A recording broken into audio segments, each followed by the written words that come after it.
All right, let's begin with the presentation. So, as you might see, I am currently a senior at Texas A&M University Corpus Christi.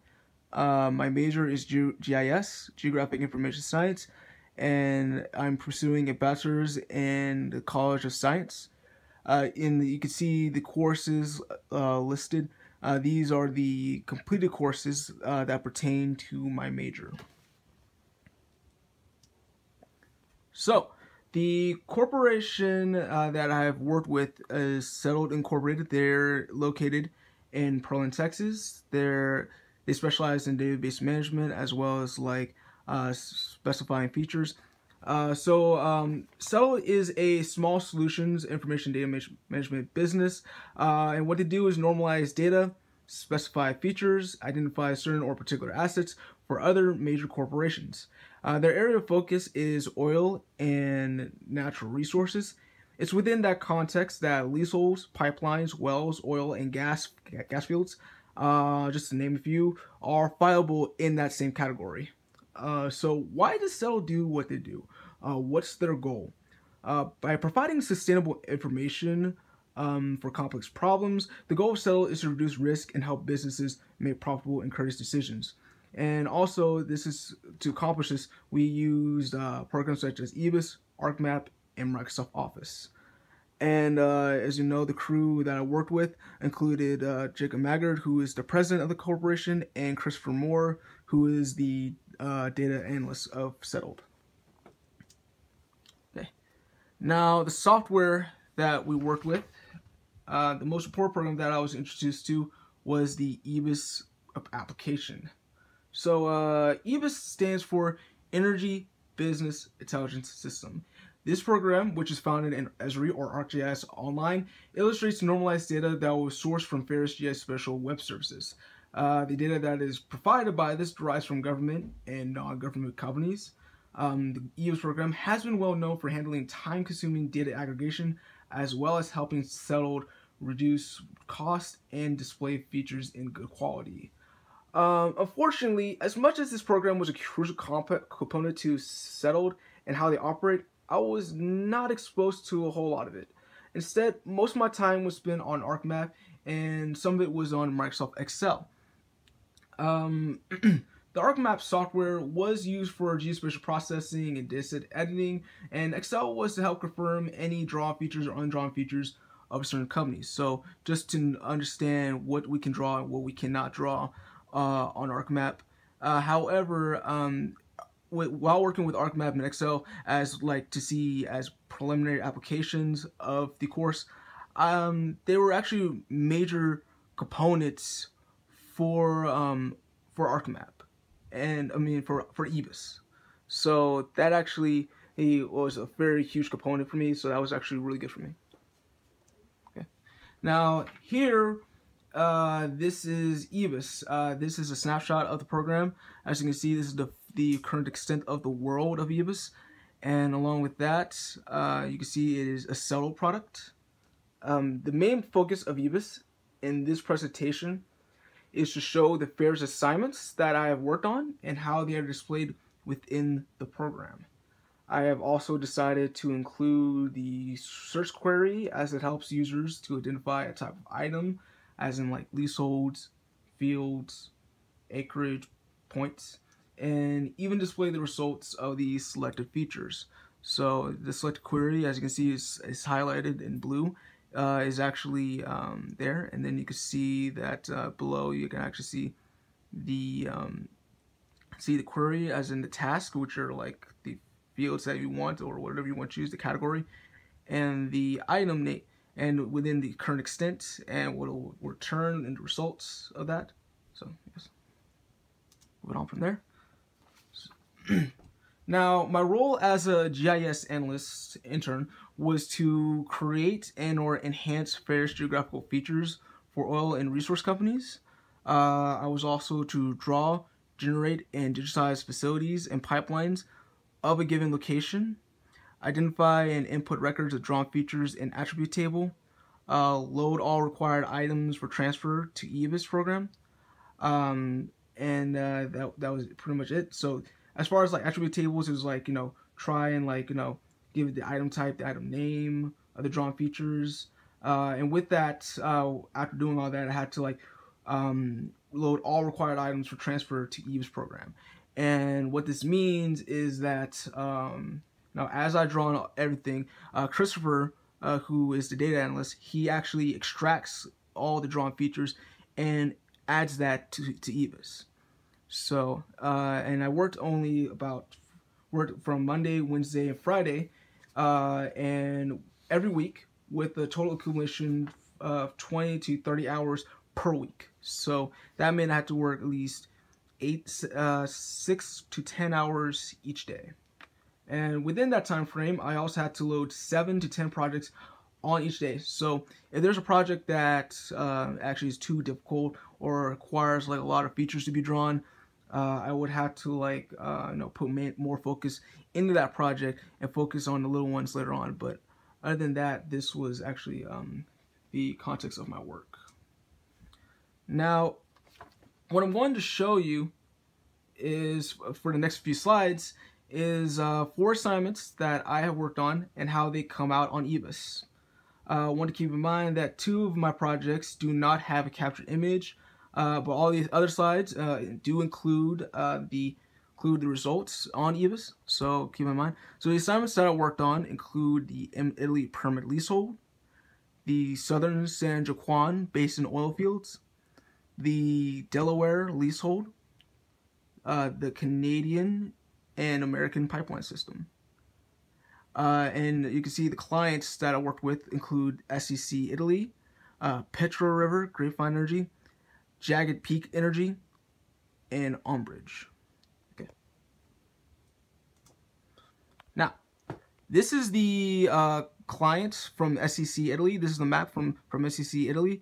And you can see this is the Italy permit leasehold. With these leaseholds, you can see about 80 leaseholds drawn, each with different names, right?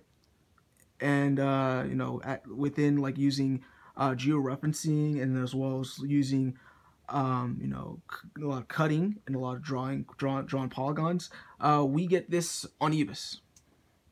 Now, this is what it looks like within the current extent of EVE's. Okay. And you can see within search query that it actually lists all of our leaseholds of the company, or just with what leaseholds are within that current extent and in Italy. And you can see in the circle, the blue circle below, you can see that we actually select a feature, and it explains to us what this feature is, like who it belongs to, and which leasehold, and what the leasehold contains, and what's named, what type of leasehold it can be, and what it provides for the company. So let's moving on from there. The next one, this is one of the missing PDF app captured images. The next one comes from Petro River, which is Grapevine Energy, and the assignment was to draw the San Juan Basin oil and gas fields in Southern California. And this was actually where I had to generate 90 fields, 90 oil fields, 90 and gas fields altogether. However, as generating, like using reclassification, it wasn't going to be all that impressive, as they will actually seem all too sharp or too edgy. So with that, I had to identify them, smooth the fields that are required. Because again, as we were given like a lot more fields, we want to focus on the ones that they want us to draw. So we don't want to put more attention to the ones that have already been drawn or not mentioned in the Excel folder. Okay, so let's move on from there. Right over here is the Delaware leasehold from Jagged Peak Energy. This is at the Reeves, Pecos, and Ward County. This is actually a couple, 3 leaseholds that we had to draw. And from here on EVE's, you can see there are a ton of leaseholds that are been drawn from like different corporations. Like different corporations, I mean, we have already drawn different pipelines and leaseholds within that same area, but we wanted to focus more on Jagged Peak Energy. So we use the search query. We actually would try and like give us results of like leaseholds and what company name it belongs to, and they say Jagged Peak Energy, and then it highlights for us within that current extent of the map, and it shows us where it is and which one's the Jagged Peak Energy, which one's the leasehold, and that gives us a great idea. And seeing that how they actually interconnect, it actually gives us the proper introspection of what to what solutions can be given to these companies. And finally, this is the mainline Lakehead pipeline or electric corridor system from Onbridge. Runs straight from Canada all the way to America, from West Canada to America. And you can see that it actually explains the name and the pipeline corridor. This all going took at least like two kinds of georeferencing, so I had to use like two georeferences. I had to georeference this 2 times. So, okay.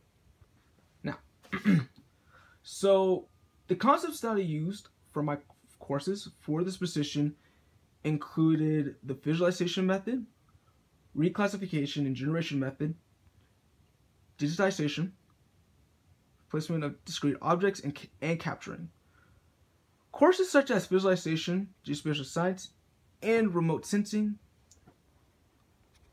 they kind of fall within that same category, including visualization, geospatial science, and remote sensing include the lessons and methods that are suitable for this kind of work. However, for future learning, I want to go here. For future learning and training, I felt that spatial analysis and data management weren't really mentioned all that well in SETLD, because you can see spatial analysis, you can like achieve better clarification of spatial patterns and modeling, but I wanted to see how you can be able to apply all that into EBIS, like how you can be able to like apply all that with whatever you already drawn.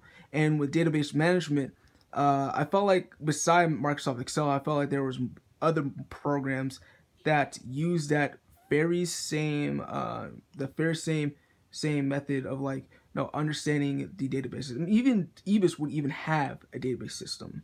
So, okay, but going back from here, with visualization, with these methods I mentioned, with the concepts, it's actually with like raster to polygon, like converting a raster image to a polygon shapefile, or like extracting the right color band, or understanding the right visual takes, like what to draw and how it should be drawn, or even adding in different features. I felt like Anum Corpus has given me the right steps for this kind of position, for this job.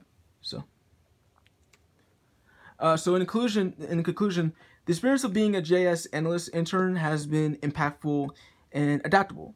I felt that I felt like had a lot of appreciation for the geospatial science and how it is incorporated into a daily career in like infrastructure, economics, politics. I think this was actually one of the best things to start with. Working with SETLD extended my current knowledge of ArcMap, as well as help me to develop features within a constant pace. So that within let's say like at school, if you're working like one project for one day, and that a project would take you at least 1-2 hours, then that's how it should go. That's how it should go. And the techniques from my college and the techniques I've learned in my internship have driven me closer to achieving a full-time career with other GI businesses that might utilize the same practice, or even give me further information, like enlightening me in more about GIS. So anyway, here are the references. This is EBIS, and this is SETLD. So if you want to know more about EBIS, this is the link right here. And I think there was on the second slide where it was talking about the company background. You can have there's these, it talks about like SETLD. So you want to know more about SETLD, you can go to their link below. And that concludes my presentation. I started about the quality, but anyway, I hope you enjoy. I hope you like this presentation, and thank you for your time.